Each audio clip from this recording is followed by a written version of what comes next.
बूढ़ा मोची और जंगली नरभक्षी। एक समय की बात है, किसी छोटे से गांव में एक बूढ़ा मोची रहता था।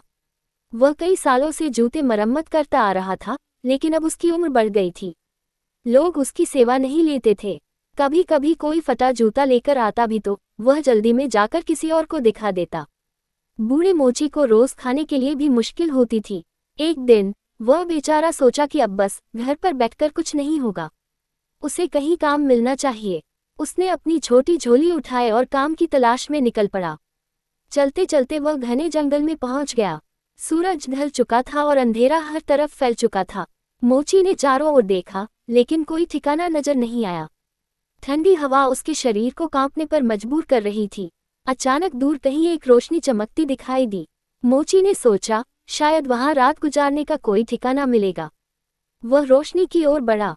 रोशनी के पास पहुंचकर उसने देखा कि यह एक बड़ा सुंदर सा घर था। उसने दरवाजे पर दस्तक दी। दरवाजा खुला और एक औरत ने देखा। मोची ने नम्रतापूर्वक कहा, बहन जी, कृपया मुझे आज रात के लिए ठहरने दीजिए। मैं थका हुआ और भूखा हूँ। औरत ने भय से कहा, सुनो, ये घर किसी आम घर का नहीं है।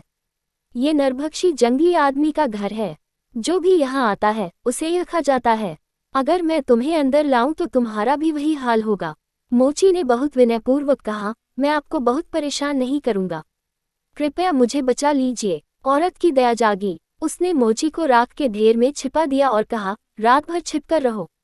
यदि तुम्हें पकड़ा गया तो नरभक्षी तुम्हें खा जाएगा। रात हुई और नरभक्षी घर में आया। उसकी नाक से मानो हर चीज की गंध पकड़ ली जाती थी। वह जोर जोर से सूंघते हुए बोला, मानुष की गंध कहाँ है? यहाँ कोई है क्या? पत्नी ने हल्की मुस्कान के साथ कहा, सुनिए, आप बस लार टपका रहे हैं। यहाँ कोई नहीं है। चलिए, भूख लग रही होगी, मैं आपको भोजन देती हूँ। नरभक्षी ने मन ही मन सहमति दे दी। पत्नी ने मोची को भोजन दिया। मोची थर थर कांप रहा था, लेकिन उसने हिम्मत जुटाए और भोजन किया। नरभक्षी ने चेतावनी दी, अगर तुम सुबह तक यहाँ से नहीं भागे तो मैं तुम्हें खा जाऊंगा।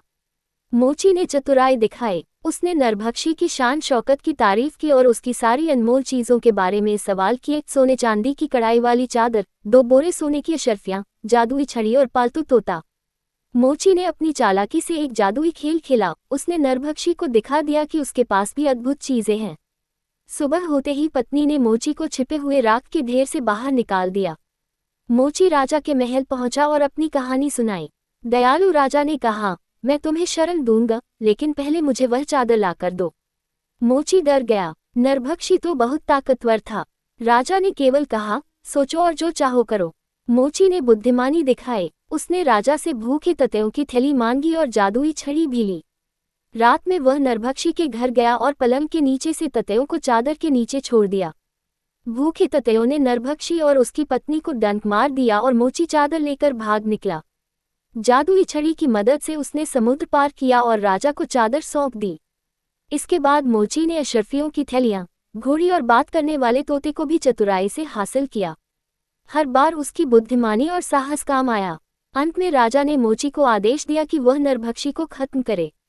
मोची ने भेष बदला और चालाकी से नरभक्षी को उसके ही ताबूत में बंद करवा कर गहरा गाड़ दिया।